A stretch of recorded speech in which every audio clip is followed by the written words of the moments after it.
Close your eyes and take some long, deep breaths. Notice where you feel the breathing process in the body. Because when we speak of the breath, we're not talking about the air coming in and out through the nose. We're talking about the feeling of energy in the body that allows the air to come in, allows it to go out. So where do you feel that? Focus there. And then ask yourself if long breathing feels good. If it does, you keep it up. If it doesn't, you can change. Make it shorter, more shallow, heavier, lighter, faster, slower. See what kind of breathing feels good for the body right now. If you're feeling tense, try to breathe in a way that's relaxing. If you're feeling tired, try to breathe in a way that gives you energy. If you're feeling frazzled, try to breathe in a way that feels soothing inside. Because an important principle in concentration practice is that you have a sense of well-being. The object fits with the mind fits with the object. They feel good together. You need this sense of well-being inside. Not only while you're sitting here meditating, but also as you go through the day. It's good while we're meditating because that allows you to want to stay with the breath. The one problem is that sometimes you focus on the comfort, you forget about the breath, and the mind just loses focus. You're here, you're at your ease, but you don't really know where you are. That's not what you want. You want to be alert. This is why the Buddha tells you to be aware of the whole body as you breathe in, the whole body as you breathe out. Think of it from the top of the head down to the tips of the toes, the tips of the fingers, all the parts of the body. Think of them all breathing together. And the effort that you have to make in order to maintain that whole body awareness can help keep you awake. If the whole body is too big, you can focus on one section at a time. Start down around the navel, then move up to the stomach, the chest, the head, down the shoulders, down the back, out the legs. Keep revolving around in the body until you really are ready to settle down. We need the sense of well-being also when we're not formally meditating, because as we go through the world, we're going to meet up with a lot of things we don't like. Our main problem is that we're looking for food for the mind outside, because the body and the mind both need food. The food for the body is pretty simple. We know where that is, what it is. Food for the mind, you have to ask yourself, what are you feeding on? You can feed on your intentions, you can feed on contact at the senses. The problem with feeding on contact at the senses is you start looking for all your food out there, in the world outside. And sometimes it has good food for you, and sometimes it has pretty miserable food. Which is why it's good to have something good inside. You have your own independent source. So no matter how bad the food is outside, you've got your food inside, you're okay. Because there's a lot of things in the world we have to put up with. We hear so much about acceptance as being the essence of the Buddhist teachings. And there are some things he has you accept. But he doesn't have you simply put up with them. He has you think about them, understand your relationship to the things that are unpleasant, and in such a way that you don't have to suffer from them. At the same time, there are a lot of things he says you don't accept. So it's good to know the difference. As for the things you do accept, here are some of the skills. There are going to be people who say unpleasant things. This is a fact of the world. As the Buddha said, this is the nature of human speech. People will say things that are true, and they'll say things that are false. They'll say things that mean well and don't mean well. Things that are useful, things that are useless. So if you're subject to falsehoods, useless words, words meant to hurt your feelings, You have to remind yourself, this is a common feature of human speech. If you want to go to a place where there's no speech like that at all, you're in the wrong place. So that's one way of thinking about it, that this is just a common nature of human speech. And then you ask yourself, when someone says something unpleasant, exactly where do you feel it? It's a contact at the ear, and that's it. But for some reason it seems to reverberate in the mind. And that is our responsibility. What the other person said is his or her responsibility. But the extent to which it reverberates inside, that's our responsibility. Why do you want to keep stabbing yourself with unpleasant words? Well, it's because we like to feed off of other people's words. We want kind words, true words, helpful words. We want to feed off of that. But again, the world has all kinds of food, good and bad, to offer. We're better off if we learn how to feed ourselves inside. That way, when someone says something unpleasant, then as the Buddha said, you can note an unpleasant sound has made contact at the ear, and then it stops. And when the contact stops, that's the end of the matter. You don't have to pick it up, you don't have to chew it. In a John Lee's image, where people who see that someone has spit something else out, and so we pick up what they've spit out and we chew on it ourselves. And then when we get sick, who are you going to blame? You were the one who picked it up and started eating it. So when you think in these ways, you can live in the world where there's a lot of unpleasant speech going on, and you don't have to suffer from it. You learn to understand your mind's own lack of skill, and you can replace it with a better skill. When you're hungry for something that gives you a sense of strength and well-being, you can provide that food for yourself. So that's one of the things you have to accept, the fact that there's going to be unpleasant speech. Another thing you have to accept is the fact that there's going to be pain in the body. We learned this when we were first born. It hurt to come out. It hurt to breathe. It hurt to be having our skin subject to the air. We've learned to get used to the air. We've learned to get used to breathing. But still, there's going to be pain. Here again, we have to accept the fact that there is pain, but we don't have to simply suffer from it. The Buddha offers some suggestions.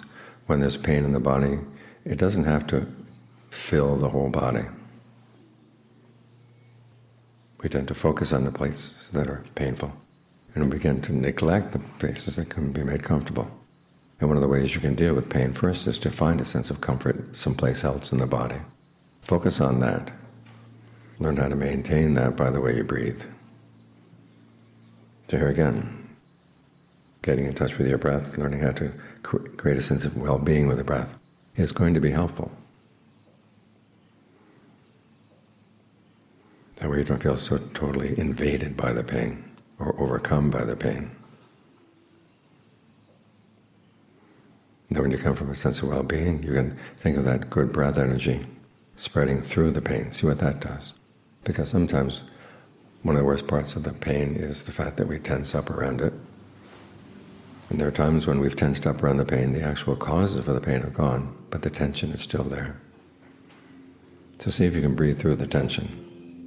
Breathe through whichever part of the body the pain is in. Don't let the breath get stopped by the pain.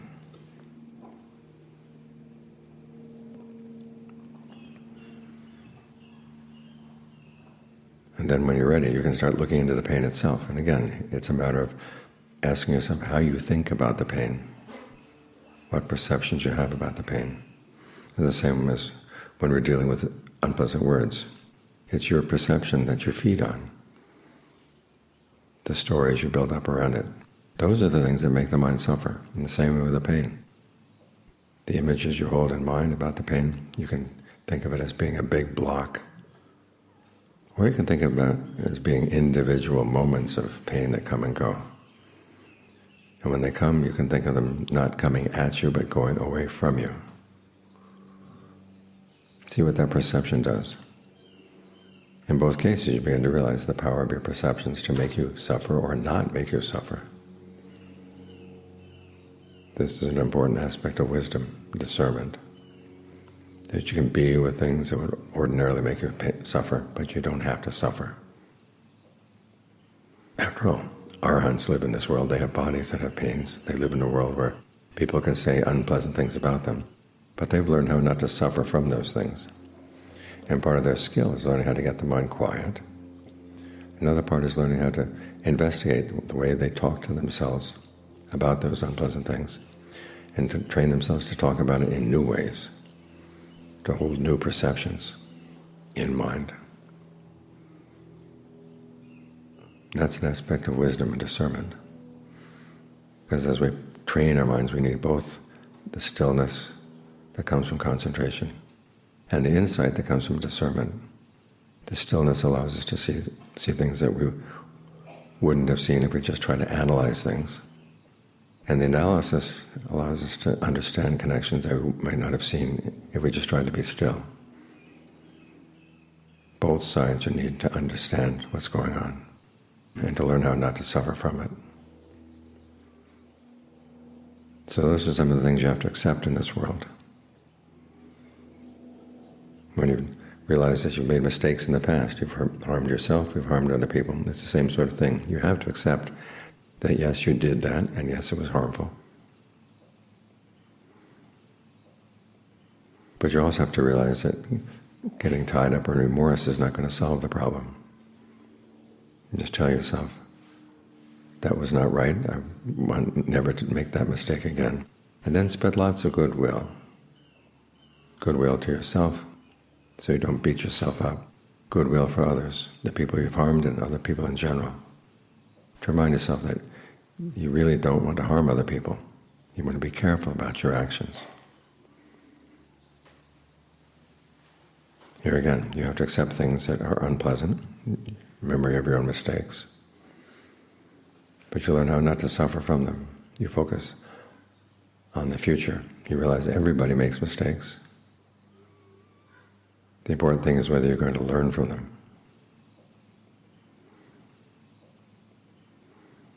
Then you can pick yourself up and move on. So those are some of the things you have to accept. But you don't just sit there with them. You learn to analyze how you're creating suffering out of them. The physical pain is one thing, but why is there mental pain along with it? Well, you're the one who added the mental pain. Unpleasant words are unpleasant sounds. But if you make yourself suffer from them, again, you're the one who's creating the suffering. Which means that you can learn how not to do that. So that's how we deal with the things we have to accept. As for the things the Buddha says not to accept, any unskillful thought comes up in the mind. He says you don't just let it stay. You try to take it apart, so that you can abandon it. You realize that when you have an unskillful emotion like lust or anger, it's made up of three things: the way you breathe, the way you talk to yourself, and the perceptions you hold in mind. The same three things you needed to focus on when you're learning how not to suffer from things you have to accept. In this case, you notice how you're breathing, say, when you're angry, what you're talking to yourself about when you're angry. Someone has done something bad and you talk about, focus on how bad that was and how outrageous it was, how they shouldn't have done that. And maybe you want to see them suffer. That's when your anger turns into ill will. You can tell yourself, okay, this kind of thinking is not helping. There are other ways I can look at the situation. You can think of the good points of that other person. You can remind yourself that if you're angry, you can't think straight, so you won't be able to solve the situation. So you've got to calm down. And then look at the perceptions you hold in mind, how you perceive the situation, how you perceive what should be done. And ask yourself, where are my perceptions wrong? What perception would be a useful one to hold in mind? Like when someone does something bad, you remind yourself, well, they do have their good side. And the Buddha gives you an image.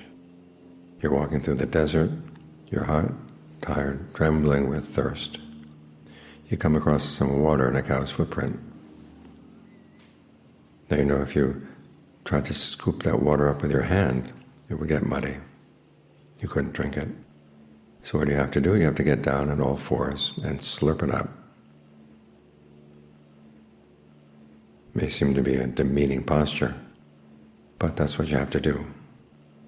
In the same way, you may think, this person is really bad, why should I be thinking about his or her good points? It's demeaning. But if you're going to live in this world and behave in a way that's skillful, you have to think of the good in other people.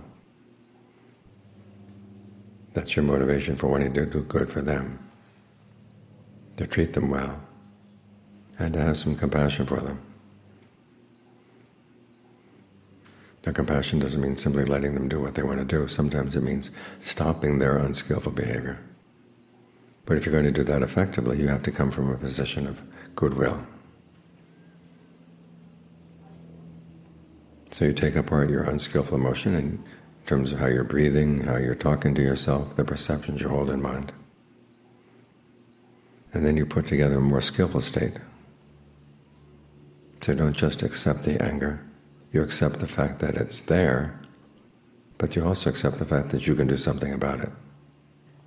You don't have to be wallowing in the anger. As the Buddha said, if we couldn't abandon unskillful qualities, he wouldn't have taught it. If we couldn't develop skillful qualities, he wouldn't have taught that either. So there's some things you have to accept, some things you don't accept. But in both cases, you have to understand what you're doing. Understand the way you're breathing, understand the way you talk to yourself, understand the perceptions you hold in mind, and learn how to do all of that in a skillful way. Use the comfort of the breath as food when you're dealing with things you have to accept, that you can't change. And use the breath as a way of taking apart unskillful mind states that you can change. So pay careful attention to the breath. It has a lot to offer in this skill of learning what to accept, what not to accept, and how not to suffer in either case.